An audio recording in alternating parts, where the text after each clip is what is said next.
종교개혁가 그리고 장로교의 아버지라고 불리는 장 깔뱅, 영어로는 존 켈빈 선생이 있습니다. 프랑스의 누아뇽이라는 지역에서 태어났는데요. 그의 아버지는 교회의 사무원 직원이었고요. 어머니는 그 여관을 운영하는 여관집 딸이었습니다. 장깔뱅은 6남매 중에 둘째로 태어났는데 그 부모님이 교육열이 꽤 높았어요. 그래서 카톨릭 소년 학교에 보내고 거기에서 나가서 파리에 유학을 시킵니다. 지금도 명문이지만 파리 대학교, 파리 대학에 있는 인문대학, 몽테귀 대학에서 공부를 했습니다.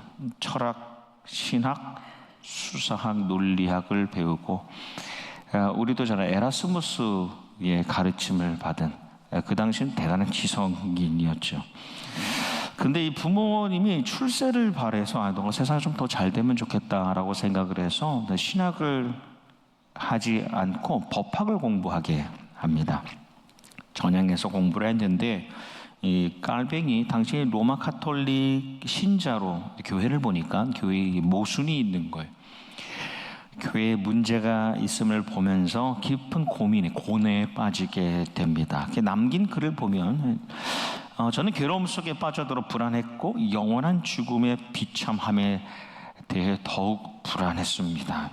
저는 당신의 길을 가게 해달라고 처음으로 신음과 눈물로 호소했습니다. 그리고 지금 오 주여, 이 가련한 자에게 남은 것은 그저 말씀으로 저를 심판하여 광야에 버리지 말아주십시오 라고 간곡하게 비는 것뿐인데 마침내 당신은 그 놀라운 선하심으로 저를 인도해 주셨습니다 라고 고백을 했어요.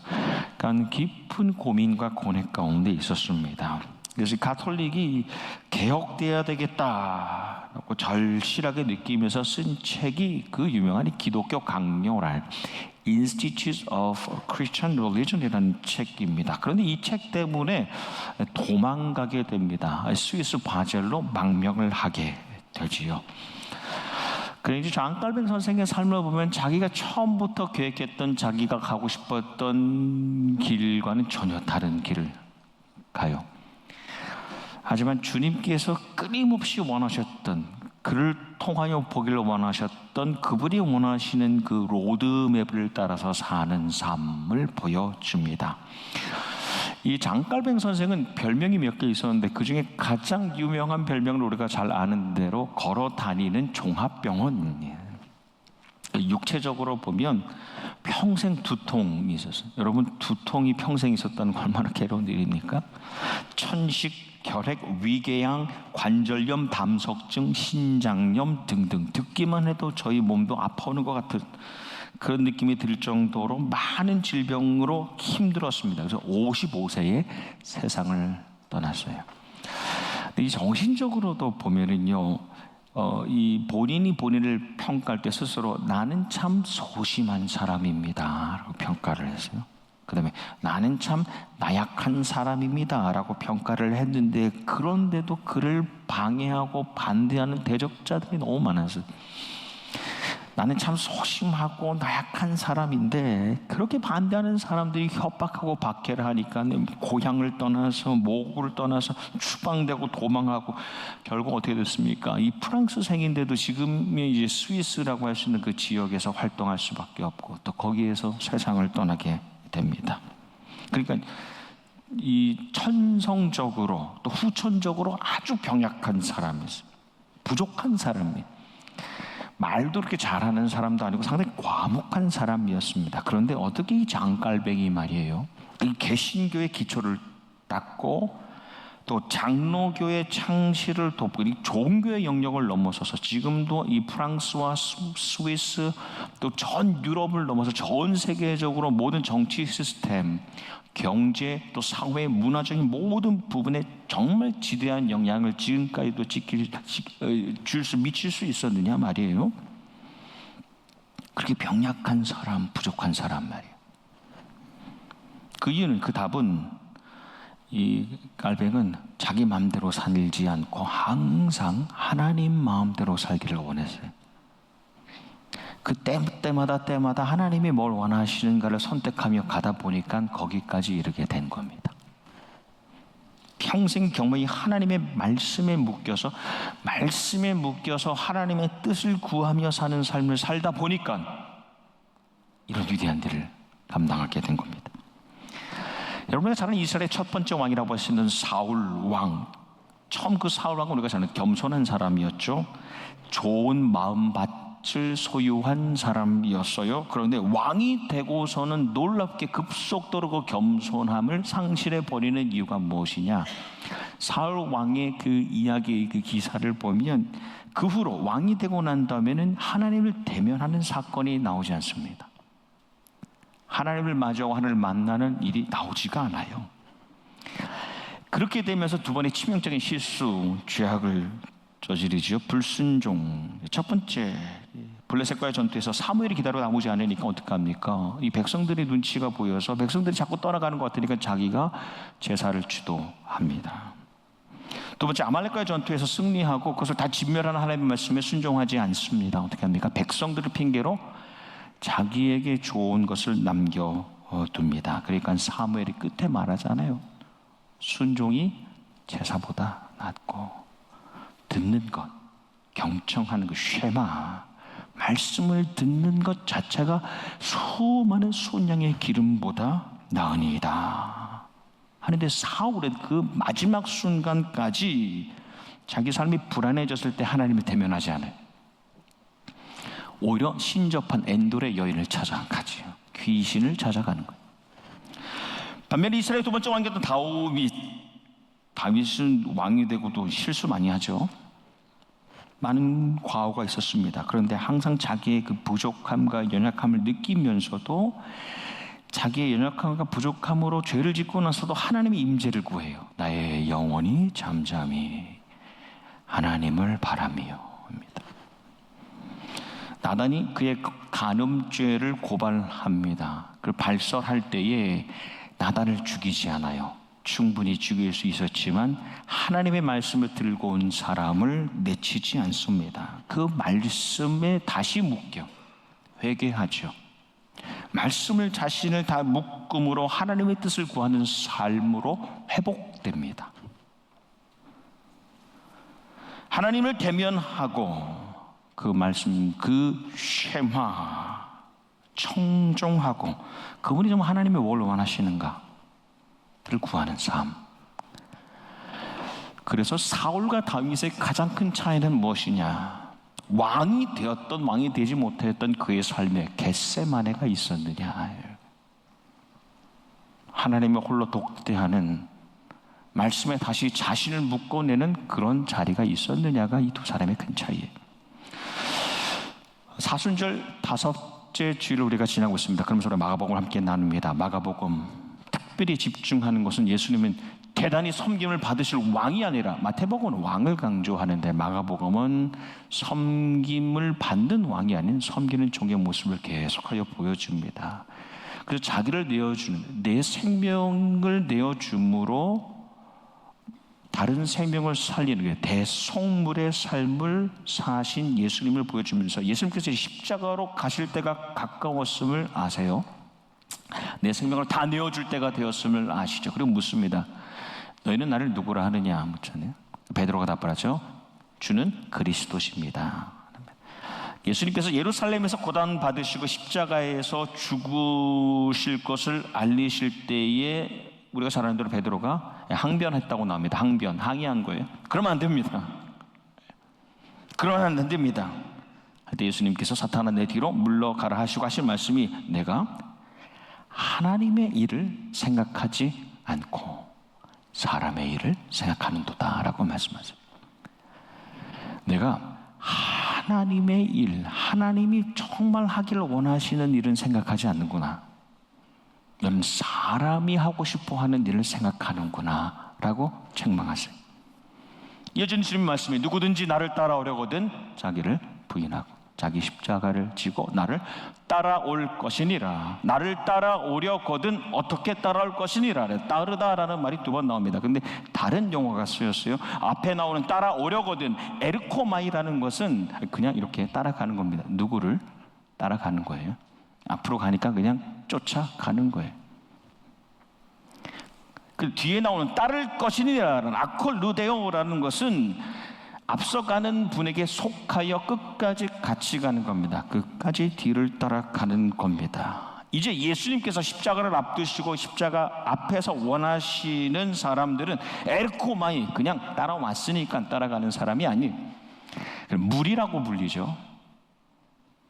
무리. 예수님께 뭐 좋은 것을 얻을까 하고 그냥 따라오는 사람들이 아니라 아콜루데오, 십자가까지 따라갈 수 있는 무리가 아닌 제자를 주님 원하시는 거예요. 무리가 어떻게 제자가 될 수 있을까? 예전 말씀이 자기를 부인하고입니다. 자기를 부인하고. 자기를 부인한다는 건 말이에요. 저도 제 생각이 있고 제 주장이 있고 제 경험, 아주 길진 않지만 나름의 경험이 있고 또 이성이 있고 또 지금을 판단할 수 있는 합리성이 있고 또 현실을 볼 수 있는 현실성이 있어요. 그런데 그것을 완전히 부정하는 겁니다. 포기하는 거예요. 예수님께서 십자가로 가실 때에 예수님 자신의 주장과 생각과 이성과 합리성과 현실성과 경험이 있었는데 그걸 부정하는 거예요. 아버지 앞에서. 그게 자기 부인입니다. 자아의 죽음. 그 십자가를 견뎌낼 수 있을 때에 끝까지 나를 따라오는 제자가 될 수 있다는 거죠. 예수님께서는 이 낮에 보면 날이 밝을 때는 세 가지를 하셨어요. 선포하시고 가르치시고 고치셨어요. 복음을 선포하시고 말씀을 풀어서 가르쳐 주시고 질병을 치유하셨어요. 그런데 날이 어두워지면 주님은 기도하셨죠. 그러니까 종종 가시던 곳이 감람산, 감람은 올리브잖아요. 올리브 마운틴, 올리브 나무가 많은 산 중에 있는 작은 동산 겟세마네 종종 가셨어요.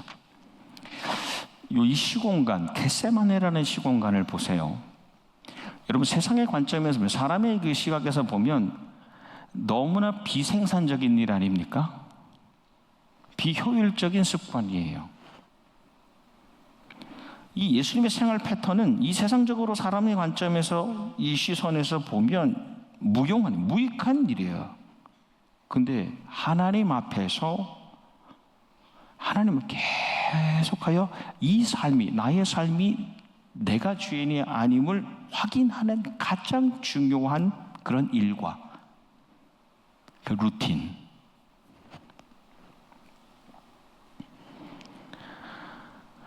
겟세마네는 일회적인 사건이 아니에요. 겟세마네는 계속 되어 온 거예요. 처음 세례를 받으시고 성령의 이끌림을 받으셔서 광야로 나가서 금식기도 40일 금식기도 하시죠. 그 다음에 이 사탄의 유혹이 오죠. 세 가지 유혹이 옵니다. 돌을 떡으로, 성전에서 뛰라, 한 번만 절하라, 물질과 지위와 권력에 대한 시험. 그런데 물질과 지위와 권세의 그 유혹에 대한 자기를 부인하고 예수님 세례받고 난 다음에 바로 있었던 그 사건 이후로 이 마지막 기도의 자리 겟세마네까지 주님께서는 그 모든 시험과 유혹 가운데 자기를 부인하는 일이 계속 있었다는 거예요.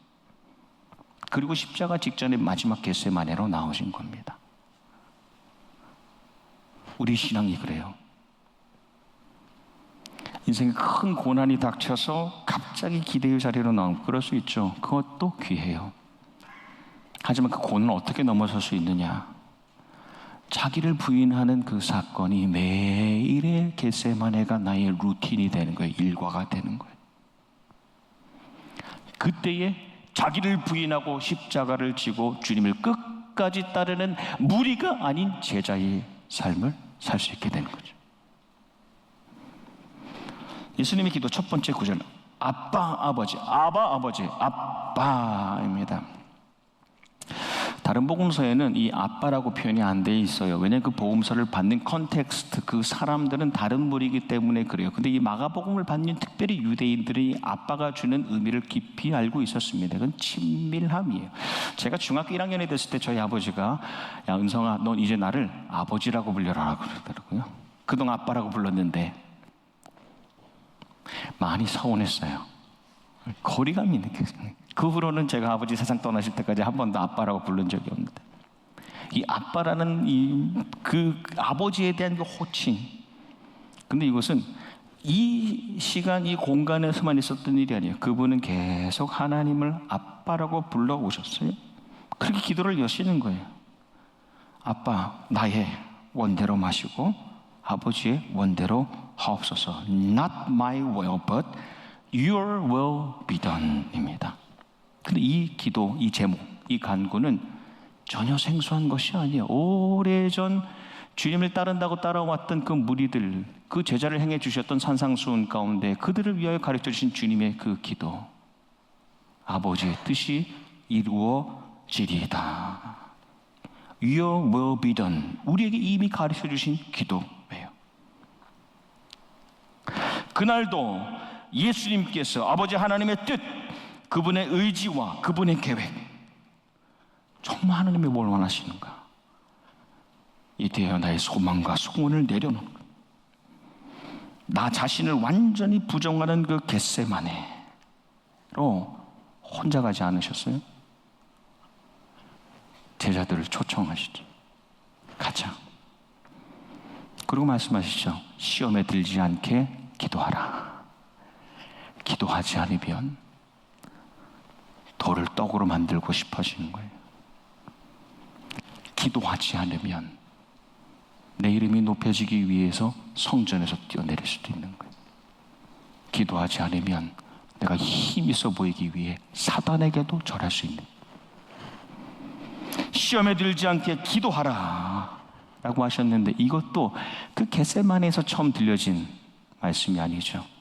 처음 가르쳐 주신 기도, 시험에 들지 않게 하옵시고 우리로 시험에 들지 말게 하옵소서 라는 간구를 잊어버린 거예요. 영적인 태만함, 게으름이 주님의 겟세마네에 동참하지 못하게 만드는 거예요. 저와 여러분이 그렇지 않습니까? 예수님이 3번 초청합니다. 기도하자. 시험에 들지 않게 기도하자. 너가 너 자신을 부인하지 않고 주님을 부인하지 않도록 기도하자. 3번 초청하시는데 그 초청을 거절하죠. 너무 게을러, 너무 졸려. 그래서 3번 초청을 거절하여 패배하고 결국 3번 예수님을 부인하게 되지 않습니까? 아브라함의 신앙, 어떻게 보면 우리의 신앙을 여는 첫 번째 그 신앙, 아브라함의 신앙, 야훼의 하나님 신앙은 처음 그가 하나님의 음성을 듣고 그 말씀을 받고서 자기의 뜻이 아닌 야훼 하나님의 뜻대로 본토 친척 아비집, 그래도 살만했던 갈대아 우르를 떠나면서 야훼 하나님 신앙이 처음 시작한 겁니다. 그분의 음성에 반응하고 그분의 말씀에 나를 묻기 시작하면서 아브라함이 시작된 거예요. 근데 그것에 끝나는 것이 아니라, 그의 신앙이 거기서 끝나는 것이 아니라, 그는 가는 곳에서 제단을 쌓아 하나님의 말씀을 대면하고 하나님의 뜻이 무엇인지를 분별하려고 노력했어요. 계속 이어져요. 그게 고향, 내가 살기 좋은 곳, 내가 머물고 싶은 곳을 떠나서 오니까 내 생명과도 같은 내 아들 이삭을 부인할 수 있는 Your will be done, 오직 하나님의 뜻이 이루어지이다가 가능한 거죠. 내 주여 뜻대로 행하시옵소서. 온몸과 영혼을 다 주께 드리니 우려매 날 주관하셔서 뜻대로 하소서. 살든지 죽든지 뜻대로 하소서. 이유는 모르지만 이 찬양을 부를 때마다 참 감사한 마음이 있습니다. 어릴 때 이 찬양을 시작했구나. 벤자민 슈몰크라는 분은 목사님인데 목사의 아들로 태어났습니다. 어릴 때 신앙이 그래도 건강했어요. 그래서 설교를 해도 될 정도였다고 해요. 그러니까 주변에 돈이 좀 있는 변호사가 그 친구를 보고 너 신학교를 보내야 되겠다 생각을 해서 지원을 해서 신학교를 졸업하고 목회자로 만들었습니다. 근데 당시 독일이 30년 전쟁을 마치고 난 전쟁 직후예요. 많은 사람들이 가난하고 질병으로 힘들었을 때입니다. 근데 이 목사님이 그 마을에 흙벽으로 교회를 세웠어요. 그리고 많은 사람들이 어려웠기 때문에 이 교회 그 집을 떠나서 마을을 돌아다니면서 목회를 했습니다. 그러다 보니까 이제 집을 많이 비울 때가 있었죠. 며칠씩 집을 비우고 돌아올 때가 있었습니다. 어느 날 목사님이 내외가 신방을 마치고 돌아왔는데 집이 다 불탄 거예요. 집이 안 보이는 거예요. 잿더미가 되어 있는 거예요. 그리고 아들이 둘이 있었는데 그 아들이 서로 안고 죽어 있는 거예요. 그 자리에서 어떡하겠어요? 그 자리에서 무릎을 꿇고 하나님을 향해서 부르짖는 겁니다. 심령이 너무 눌려서 정말 극심한 고난, 심령이 눌러서 이 고통 가운데 있는데 예수님 그 겟세마네 기도가 마음에 들리는 거예요. 그래서 거기에서 그 심령에 닿는 그 말씀을 찬양시로 썼어요. 내 원대로 마시고 아버지 원대로 하옵소서. 사실 이 찬송가 가사는 영어로 보면 더 다가옵니다. 이렇게 시작해 후렴이 And help me still to say. 주님 저를 여전히 도와주십시오. 저를 여전히 도와주셔서 고백하게 해 주십시오. Lord, Your will be done. 주님, 당신의 뜻이 이루어지이다 라고 고백할 수 있도록 저를 도와주십시오. 너무 솔직하지 않습니까? 너무 솔직하기 때문에 너무나 강렬한 간구이죠. 아버지의 뜻대로 되기를 원합니다. 부족하고 연약하지만 삶의 주인이 내가 아님을 계속 매일 확인하는 것. 그런 사람의 고백. 우리 목사님 59세로 세상을 떠났습니다. 그러면서 먼저 떠나보낸 아들을 하늘에서 만날 때까지 1000개가 넘는 찬양시를 썼습니다. 교인들을 잘 돌보고. 우리 장로교의 대표적인 신앙 고백 가운데 하이델베르크 요리 문답이라는 것이 있습니다. 460년 된 장로 교인들의 고백입니다. 요리 문답이에요. 문답이니까 퀘스천 있고 앤서를 통해서 우리의 신앙을 고백하는 부분입니다. 그 서론 일부 1문답 질문이 이렇습니다. 삶과 죽음 사이에서 당신에게 유일한 위안은 무엇입니까? 이게 인생의 첫 번째 질문이에요. 삶과 죽음 사이에서 당신에게 첫 번째 위안이 무엇입니까? 이어지는 해답이 이렇습니다. 살아서나 죽어서나 나는 나의 것이 아니요. 몸도 맘도 신실하신 나의 예수 그리스도의 것입니다. 그로 인하여 성령님께서 나로 하여금 영생을 확신하게 하시고 이제로부터 마음을 다해 즐거이 그리고 즉시로 그를 위하여 살도록 하십니다. 이거 첫 번째 답이에요. 우리는 영원한 생명을 믿기 때문에 하나님이 이 생명의 주인 되신 그분을 기쁘시게 하기 위하여 나의 원대로가 아닌 하나님의 원대로 살겠습니다. 그러니까 장로 교인의 첫 번째 고백입니다. 말씀을 맺습니다. 장깔뱅 선생이 유언을 남긴 것이 묘지를 만들지 말라는 것이에요. 묘를. 그러니까 이 무덤은 있는데 묘가 없으니까요, 제자들도 이 무덤을 못 찾는 거예요. 뭐 한국은 이렇게 봉분이 있어서 이렇게 찾아보지만 없는 거예요. 그래서 제자들조차 그 작고 초라한 무덤을 찾지 못했다. 오랜 세월이 지나서 그래도 무덤은 찾아야 되지 않겠냐. 그래서 작은 묘비를 거기에 세웠습니다. 병약하고 나약하지만 내 뜻대로가 아닌 말씀을 자신의 삶에 묻고 겟세마네 아버지의 원대로, 아버지의 뜻대로, 신앙의 시작부터 마침까지 제자로 사는 무리가 아닌 제자로 따르는 저와 여러분이 되기를 주님의 이름으로 축복합니다. 오늘 예배자들을 또한 축복하고 겟세마네의 기도자들의 기도를 응원합니다. 내 뜻이 아닌 주의 뜻을 구할 때 가장 좋은 것으로 응답하시는 주님, 그 승리와 영광에 동참하기를 축복합니다.